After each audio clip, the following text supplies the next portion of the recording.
ప్రభు అయిన యేసుక్రీస్తు నామంలో దేవుని పిల్లలకు శుభములు.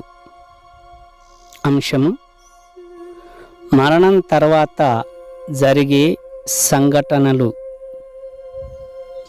అను అంశాన్ని ఆలోచిద్దాం. మరణం అనగా దాటి వెళ్ళడం అని అర్థం. పాతాళం ఎక్కడ ఉంది అని పరిశుద్ధ గ్రంథాన్ని చూడగలిగితే యెహెజ్కేలు గ్రంథం 26వ అధ్యాయము 19వ వచనంలో పాతాళం భూమి క్రింద ఉన్నది అని చూస్తాం. అలాగే 32వ అధ్యాయము 18వ వచనంలో కూడా ఈ విషయాన్ని చూడవచ్చు. ఇక్కడ మనం గమనించవలసినది ఆత్మ మాత్రమే పాతాళమునకు వెళ్ళుచున్నది. పాపి అయినా సరే పరిశుద్ధుడైనా సరే మరణం తర్వాత ఆత్మగా మారిన మనిషి పాతాళానికి మొదట వెళ్ళుచున్నాడు. అదే విషయాన్ని లూకా సువార్త 16వ అధ్యాయము 22-23 వచనాలలో గమనించగలం. పాపాత్ముడైనటువంటి ధనవంతుడు చనిపోయాడు, పరిశుద్ధుడైన లాజరు చనిపోయాడు. ఇద్దరు చనిపోయి పాతాళం వెళ్ళారు అని మనం చూస్తాం. పాతాళంలో వారిద్దరు స్థలాలు మాత్రం వేరుగా ఉన్నట్లు గమనించగలం. పరిశుద్ధుడైనటువంటి లాజరు పరదైసు అనే స్థలంలో ఉన్నాడు. దానిని విశ్రాంతి పొందు స్థలము అని కూడా హెబ్రీలకు రాసిన పత్రిక 4వ అధ్యాయము 9-10 వచనాలలో మనం చూడవచ్చు. ఇక పాపులు ఉండే స్థలము నరకము. పాపాత్ముడైనటువంటి ధనవంతుడు కూడా ఈ నరకం అనే స్థలానికి వెళ్ళినట్లుగా మనం గమనిస్తాం.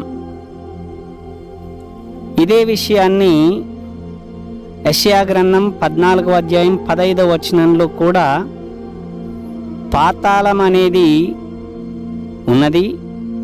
ఆ పాతాళంలో రెండో భాగమే నరకము అన్న సంగతి మనం గమనించవచ్చు ఈ వచనాలను బట్టి.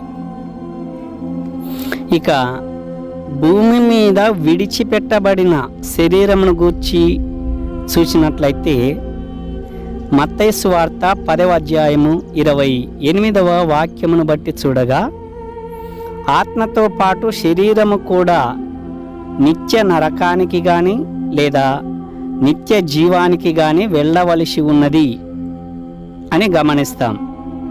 అట్లయితే శరీరము నిత్యత్వము అనగా అక్షయతను ధరించుకొనవలసి ఉన్నది అని మనం గమనించవచ్చు.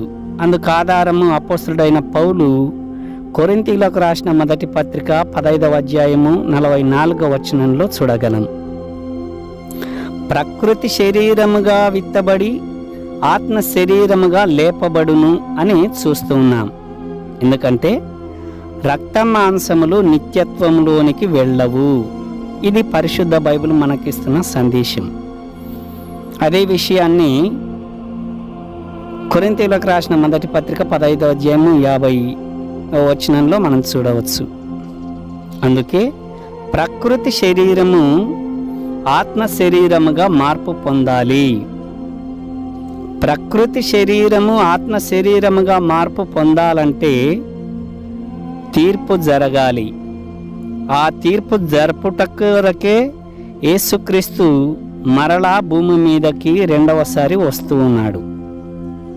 అదే విషయాన్ని అపోస్తలుడైన పౌలు తెస్సలోనికీయులకు రాసిన మొదటి పత్రిక 4వ అధ్యాయం 16వ వచనంలో మనం చూడవచ్చు. యేసుక్రీస్తు రాకడలో మృతులందరూ లేపబడతారు.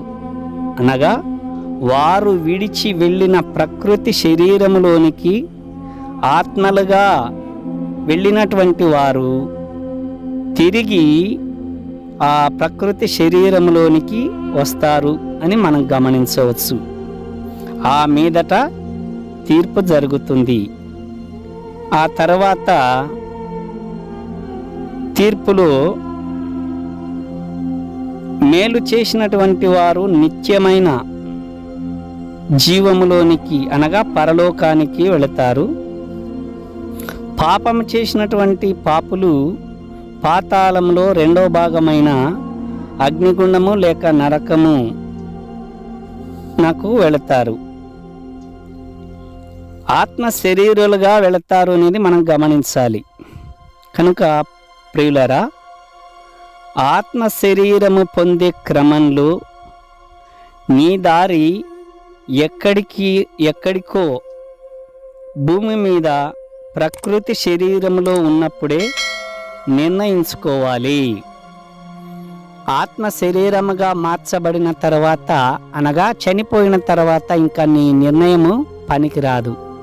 కనుక భూమి మీద ఉండగానే పరలోకం వెళ్ళటానికో లేదా నిత్య నరకాగ్నిలోనికి వెళ్ళటానికో నిర్ణయించుకోవలసినటువంటి సమయం ఇదే అని గమనించగలరు.